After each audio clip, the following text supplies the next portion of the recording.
ଚିହ୍ନନ୍ତି ଚିହ୍ନିକି ଆଗରୁ ଟିକେ ଭଲ ପାଇବା ଦଉଥିଲେ କିନ୍ତୁ ଏବେ ଖାଲି ଗାଳି ହିଁ ମିଳୁଛି। ଏମିତି ବି ଥରେ ଅଧେ ହେଇଛି କି ଆମେ ଏମିତି ମାର୍କେଟ ଯାଇଥିବୁ ଏମିତି ମାନେ ଏବେ ଗଣେଶ ପୂଜା କଥା ହଉଛି ଗଣେଶ ପୂଜାରେ ମୁଁ ବୁଲୁଥିଲି ସଡନ୍ ଦିଟା ଅଳ୍ପ ଏଜ ର ପିଲା ଝିଅ ଦିଟା ତ ଏମିତି ପଛରୁ ଚାଲେ ଏ ବିନା ମାନେ ଏମିତି ଲାଇକ୍ ଡାକିଲେ ପୁରା ରାସ୍ତାରେ ଚିଲେଇକି ତ ମୁଁ ଯେତେ ବୁଲିକି ଚାହିଁଲି ତୁ କାହିଁ ଏମିତି ହଉଛୁ ସେ କହୁଛି ତତେ କାହିଁ ଏମିତି ଲାଗୁଛୁ ତତେ କଣ ବୁଦ୍ଧି ସୁଦ୍ଧି ନାହିଁ ମାନେ ଏଇ ଟାଇପରେ ହିଁ କଥାବାର୍ତ୍ତା କୁହନ୍ତି। ନମସ୍କାର ଜୟ ଜଗନ୍ନାଥ ମୁଁ ମୋନାଲିସା ଆପଣଙ୍କ ପ୍ରିୟ ମେଗା ଧାରାବାହିକ କେଦାର ଗୌରୀର ବୀଣା।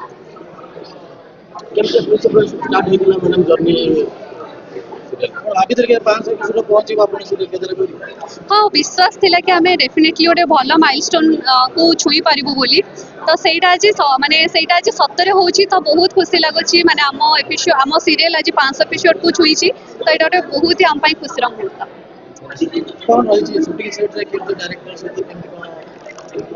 ସମସ୍ତଙ୍କ ସହିତ ଆମ ସମ୍ପର୍କ ବହୁତ ଭଲ ଆମ ଟୋଟାଲ ୟୁନିଟ୍ ବହୁତ ହି ସପୋର୍ଟିଭ ସମସ୍ତେ ବହୁତ ହସି ଖୁସିକି ସବୁ କାମ କରିଦିଅନ୍ତି ଯେତେ ବି ମାନେ କଷ୍ଟ ଆସୁ କିମ୍ବା ଯାହା ବି ପରିସ୍ଥିତି ଥାଉ ସମସ୍ତେ ହସି ଖୁସିକି ଆମେ ମିଶିକି କାମ କରୁ। ପ୍ରୋଡ୍ୟୁସର ବି ବହୁତ ଭଲ ତାଙ୍କ ସାଇଡରୁ ବି ବହୁତ ଭଲ କୋଅପରେସନ ଥାଏ ସେ ବି ଯଦି ଆମର କେବେ କିଛି ପ୍ରୋବ୍ଲେମ ହୁଏ ସେ ବୁଝିଥାନ୍ତି।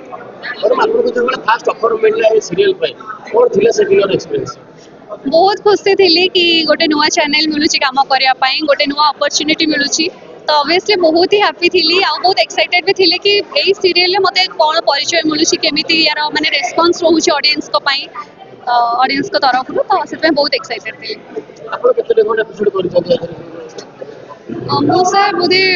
200 ପାଖାପାଖି ଏପିସୋଡ୍ସ କରିଛି 200ରୁ ଏଭବ ହବ।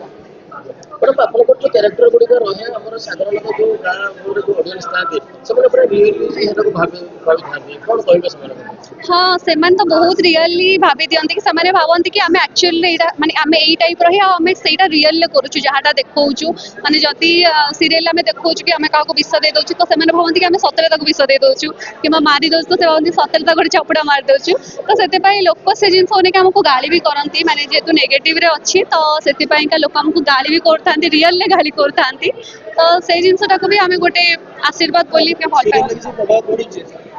ସିରିଏଲରେ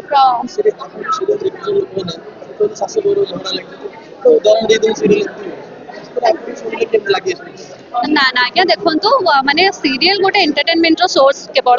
ତାକୁ ନେଇକି ଯଦି ଆମେ ନିଜ ପରିବାର ଭିତରେ ପର୍ସନାଲ ଲାଇଫକୁ ସେଥିରେ ଆଡ୍ କରିବା ସେଟା ଗୋଟେ ମୋତେ ଲାଗେନି କି ସେଟା ଗୋଟେ ଜଷ୍ଟିଫାଇଡ୍ ହବ କହିକି କିମ୍ବା ସେଟା ଗୋଟେ ଠିକ୍ ଜିନିଷ କାହିଁକିନା ସମସ୍ତେ ଜାଣିଛନ୍ତି ଆଜ୍ଞା ସିରିଏଲ ହେଉଛି ଗୋଟେ କେବଳ ଏଣ୍ଟରଟେନମେଣ୍ଟର ଗୋଟେ ସୋର୍ସ ତ ଆମେ କାହିଁକି ତାକୁ ବ୍ୟକ୍ତିଗତ ଜୀବନ ସହିତ କନେକ୍ଟେଡ୍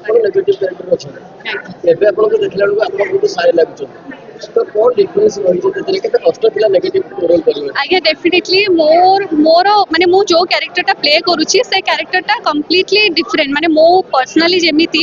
ସେ କ୍ୟାରେକ୍ଟରଟା କମ୍ପ୍ଲିଟଲି ଡିଫରେଣ୍ଟ ମାନେ ମୋର ସିରିଏଲ କ୍ୟାରେକ୍ଟରଠୁ ତ ମୋତେ ଫାଷ୍ଟ ମୋ ଭଏସ୍ ଖୋଲିବାକୁ ହିଁ ବହୁତ ଟାଇମ୍ ଲାଗିଲା ମାନେ ଚିଲେଇବା ବହୁତ ବଡ଼ ବଡ଼ ପାଟିରେ କଥା କହିବା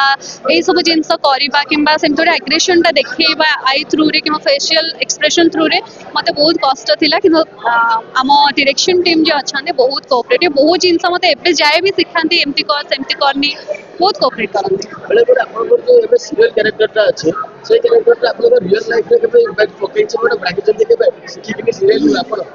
ନା ନା ରାଗ ତ ନର୍ମାଲ ଗୋଟେ ରାଗ ତ ସମସ୍ତଙ୍କ ଭିତରେ ଥାଏ ସେ କିନ୍ତୁ ସିରିଏଲ ଟାଇପ୍ର ମୁଁ କାହିଁକି ରାଗିବି ମାନେ ଏତେ ଆଗ୍ରେସନ ଦେଖି ମୁଁ ମୋ ଫ୍ୟାମିଲି ଲୋକଙ୍କୁ କାହିଁକି ହଇରାଣ କରିବି।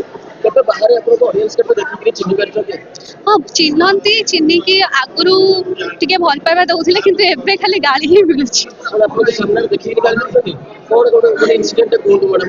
ଏମିତି ବି ଥରେ ଅଧେ ହେଇଛି କି ଆମେ ଏମିତି ମାର୍କେଟ ଯାଇଥିବୁ ଏମିତି ମାନେ ଏବେ ଗଣେଶ ପୂଜା କଥା ହଉଛି ଗଣେଶ ପୂଜାରେ ମୁଁ ବୁଲୁଥିଲି ସଡନ୍ ଦିଟା ଅଳ୍ପ ଏଜ ର ପିଲା ଝିଅ ଦିଟା ତ ଏମିତି ପଛରୁ ଚାଲେ ଏ ବିନା ମାନେ ଏମିତି ଲାଇକ୍ ଡାକିଲେ ପୁରା ରାସ୍ତାରେ ଚିଲେଇକି ତ ମୁଁ ଯେତେ ବୁଲିକି ଚାହିଁଲି ତୁ କାହିଁ ଏମିତି ହଉଛୁ ସେ କହୁଛି ତତେ କାହିଁ ଏମିତି ଲାଗୁଛୁ ତତେ କଣ ବୁଦ୍ଧି ସୁଦ୍ଧି ନାହିଁ ମାନେ ଏଇ ଟାଇପ୍ର ହିଁ କଥାବାର୍ତ୍ତା କୁହନ୍ତି ତାଙ୍କୁ ଲାଗେ ମୁଁ ରିଅଲରେ ତାଙ୍କୁ ହଇରାଣ କରୁଛି କିମ୍ବା ପରିବାରରେ ରିଅଲରେ କିଛି ମାନେ ଏମିତି ଅଶାନ୍ତି କ୍ରିଏଟ୍ କରୁଛି ତ ସେଇ ଟାଇପ୍ର ହିଁ କୁହନ୍ତି। ମୁଁ କିଛି ରିପ୍ଲାଏ ଦେଇପାରିଲି ହସି ଦେଇକି ପଳେଇ ଆସିଲି ଆଉ କ'ଣ କହିବି।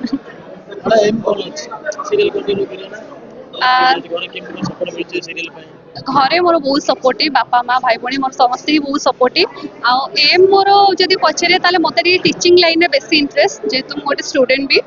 ତ ଇଚ୍ଛା ଅଛି ହଁ ଏବେ ରିସେଣ୍ଟ ମୋର ପଢ଼ା ସରିଗଲା